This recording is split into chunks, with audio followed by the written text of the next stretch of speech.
Y nuestras compañeras, tanto Isa Limón como Reyes Medina, están ya con personas que conocen muy bien lo que es esa enfermedad. Es muy interesante lo que van a poder escuchar y ver. Estén muy atentos. Adelante, compañeras. Muchas gracias, Juan, Eva. Pues sí, es muy interesante, como decía Juan, porque seguramente todos ustedes que están en sus casas viéndonos conocen a alguien, si no en su propia familia, en su entorno, que padezca este trastorno que afecta no solo a quien lo padece, sino también a toda su familia y a todos sus amigos. Fíjense, esta está considerada como una de las epidemias del siglo XXI y no lo decimos nosotros, lo avalan los datos. Datos como que en el año 2050 se estima que 131 millones de personas van a padecer Alzheimer. Si nos traemos ese dato hasta Andalucía, hasta nuestra tierra, a día de hoy el 6,5% de la población de entre 65 y 80 años padece algún tipo de demencia. Isa. Y por eso, Reyes, es tan importante que todos seamos conscientes de lo que supone esta enfermedad cada año en Andalucía. Nosotros en la tarde de hoy vamos a intentar aportarles más datos sobre el Alzheimer y por eso contamos con una voz especializada, la de Juan Uranga. Él es neurólogo. Muy buenas tardes, bienvenido, Juan. Enseguida hablaremos con usted porque también queremos acercarnos a esas personas de a pie, personas que no son profesionales y que viven de cerca esta enfermedad, pero lo hacen de forma indirecta a través de sus familiares. Y por eso nos acompaña José María Rodríguez. Buenas tardes. Buenas tardes. Bienvenidos a los dos. Me gustaría empezar con usted, Juan, doctor, porque ¿qué es el Alzheimer? Y sobre todo, ¿por qué es tan importante que estemos todos concienciados de lo que significa esta enfermedad? Bueno, la enfermedad es un proceso neurodegenerativo, un proceso, como veis en esa imagen, es interesante ver cómo el cerebro se va, en un paciente con Alzheimer, con respecto a los pacientes que tienen una evolución con la edad normal, vemos cómo el cerebro de un paciente con Alzheimer se va atrofiando, va disminuyendo su volumen con respecto al volumen de un paciente sano como el que veis a la derecha, ¿no? Aquí vemos cómo la zona de la memoria, que es esta zona, vemos que en este caso se mantiene y aquí está atrofiada, esto es líquido. Y eso es porque el hipocampo, que es donde tenemos la memoria, se va atrofiando y progresivamente se van alterando otras zonas, como la zona que vemos aquí del silvio y todo el cerebro en general.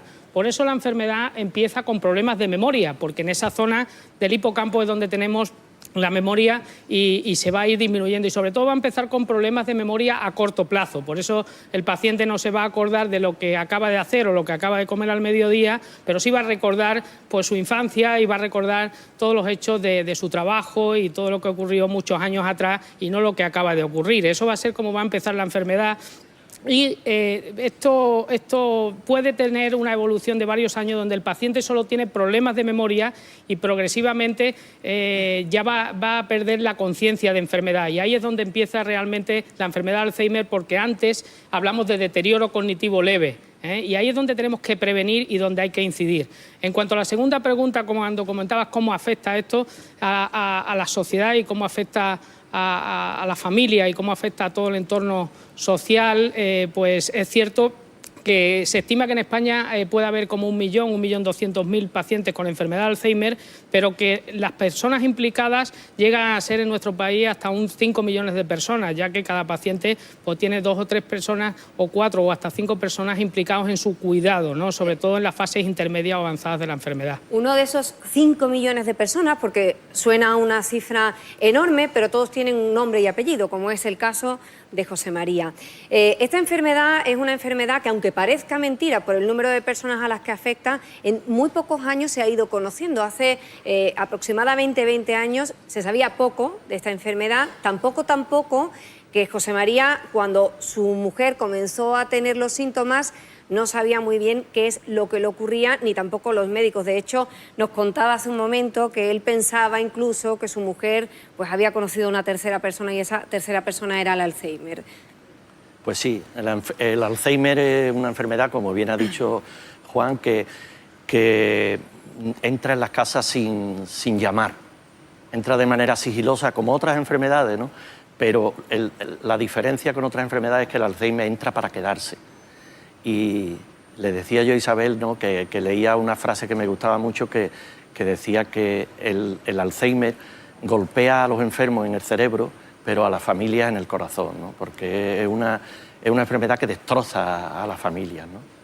Y de hecho, porque necesitan unos cuidados especiales, tantas horas, necesitan tanta atención hay alguien por ahí que ha dicho que el enfermo de Alzheimer necesita un cuidado de 28 horas de cuidado cuando el día tiene 24. Y así es como se siente uno al principio, la verdad. Decíamos que en el caso de su mujer, además, lo comenzó a padecer siendo muy joven, que es algo que no es lo común, ¿no? ¿Qué síntomas detectaba usted, José María?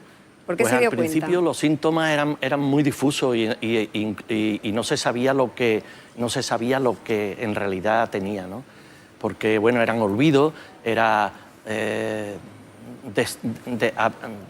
despedirse de todo, ¿no? Despegarse de todos los problemas familiares, y los médicos mismos no sabían lo que tenía, ¿no? Y la trataban de depresión. Mi mujer fue diagnosticada primero por depresión. Después fuimos a Madrid, en un rosario de médicos, a Madrid, aquí a Sevilla, y era depresión por sobrecarga. Y así estuvo hasta que un médico sospechó que tenía Alzheimer, fue el que nos puso en guardia, ¿no? Y ya la vio un neurólogo y dijo que tenía Alzheimer. Desde ese diagnóstico, José María, ya han pasado casi 23 años. No sé cómo ha cambiado su vida desde que su mujer enfermó y también la de su familia, porque es importante, ¿no? Sí, yo he tratado de que la vida de mi familia cambie lo menos posible, porque desde la decisión de cuidarla yo y cuidarla en casa, pues la tomé yo, ¿no? Y la única manera de afrontar una enfermedad como esta es afrontarla de frente, saber, aprender mucho y querer y también poder, desde luego, porque hay que poder cuidarlo, ¿no? Hay personas que físicamente o económicamente o lo que sea no pueden cuidarla y tienen que llevarla a una residencia o lo que sea. Yo tomé la decisión de cuidarla en casa y he intentado, pues, claro que ha cambiado mi vida ha cambiado porque mi vida se ha centrado alrededor de mi mujer, ¿no? Pero no por ello he dejado de adaptar mi vida a eso y hacer cosas o tener hobbies que se pueden hacer en casa y que se pueden hacer. Yo, de hecho, pues me gusta escribir, escribo, leo muchísimo y lo hago en casa. José María, y a día de hoy, ¿su mujer cómo se encuentra? ¿Cómo es su día a día? Porque usted me decía por teléfono, hay que mantener siempre las rutinas. Y también usted las mantiene físicamente estupendamente, me ha dicho, ¿no? Sí, porque desde el principio, en los primeros cursos que yo di sobre cuidar a estos enfermos, nos dicen que lo importante es no cambiarle las rutinas, cambiar lo menos posible las rutinas de vida de la...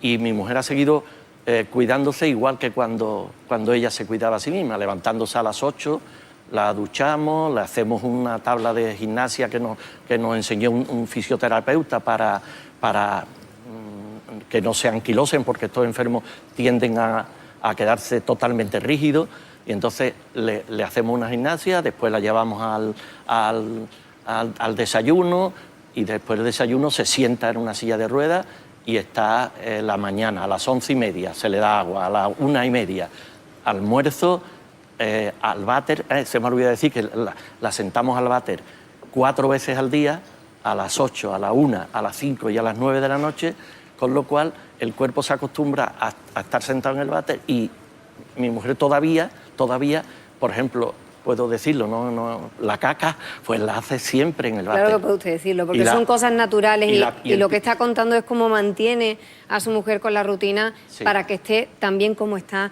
atendida.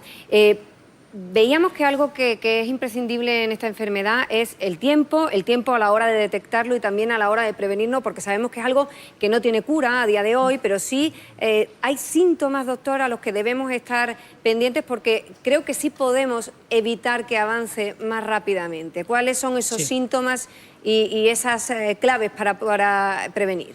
Sí, ciertamente, realmente los primeros síntomas son los fallos de memoria, pero a veces empiezan con problemas del estado de ánimo, con irritabilidad, un cambio del carácter a veces bastante manifiesto, incluso cuando los fallos de memoria no son muy patentes, pues nos tienen que poner en alerta de que se puede estar desarrollando un proceso de estas características. También episodios de desorientación topográfica, dificultad para evocar las palabras, y eso no es no me sale la palabra, pero después la recuerdo al minuto, sino que no me sale la palabra, ¿no? O que no soy capaz de denominar cuando le dicen un determinado utensilio, qué tipo de utensilio es. La nominación también muchas veces es el inicio de este proceso, incluso, ya digo, antes de los problemas de memoria directamente, ¿no? Entonces hay que tener, porque el problema de la enfermedad, y por eso tardó en diagnosticarse, y eso ocurre mucho, el diagnóstico es un diagnóstico clínico. Todas estas pruebas que vemos, que estamos viendo que van pasando, tanto la resonancia como las pruebas diferentes que hacemos, son pruebas que apoyan el diagnóstico, pero el diagnóstico es un diagnóstico clínico. Antes me comentaba don José María que a su mujer la diagnosticó un neuropsicólogo, no un neurólogo, haciéndole los test básicos que hacemos en la consulta. Y incluso le llamó la atención que fuera el neuropsicólogo con una evaluación simple con test, sin ningún tipo de prueba, ya sea capaz de decir que la enfermedad está ahí. El diagnóstico es ese, en la consulta con el médico, contando el día a día, ahí es donde se diagnostica y esto simplemente apoya el diagnóstico, ¿no? Pues en el día de hoy también podrán seguir escuchando hablar de esta enfermedad, del Alzheimer, con los compañeros de Gente Maravillosa, esta noche a las 9:30, en un programa en el que Modesto Barragán será protagonista de uno de los vídeos más emotivos. Pero si les parece, vamos a verlo. Hola, soy doctor de Mairena. Mire, estoy en Metromar, en la zona comercial de Metromar, y hay un señor mayor de una residencia de mayores.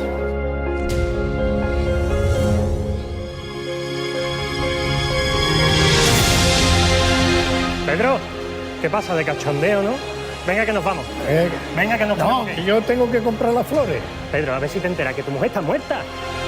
Que tu mujer está muerta. ¿Qué flores va a comprar?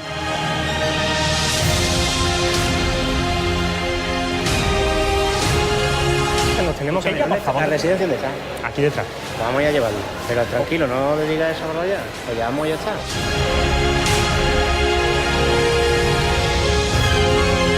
¿Puedo dar 2 rosas rojas, por favor?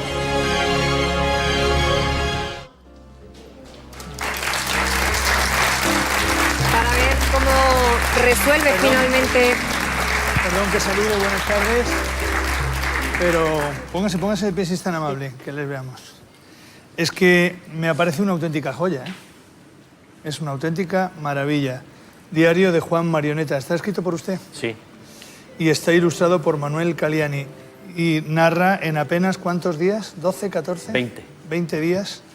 Narra la evolución de una persona como si desde dentro nos quisiera explicar a los de fuera lo que va sintiendo, recordando, pensando. Las emociones y los Y sentimientos. es absolutamente sobrecogedor. Lo hemos hecho para sacar dinero para la Asociación de Alzheimer. Pues por favor, de verdad lo digo, como joya bibliográfica, como maravilla en cuanto a narración e ilustración. Le felicito. Muchas Es maravilloso. gracias. Enhorabuena. Muy bonito. Muchas gracias.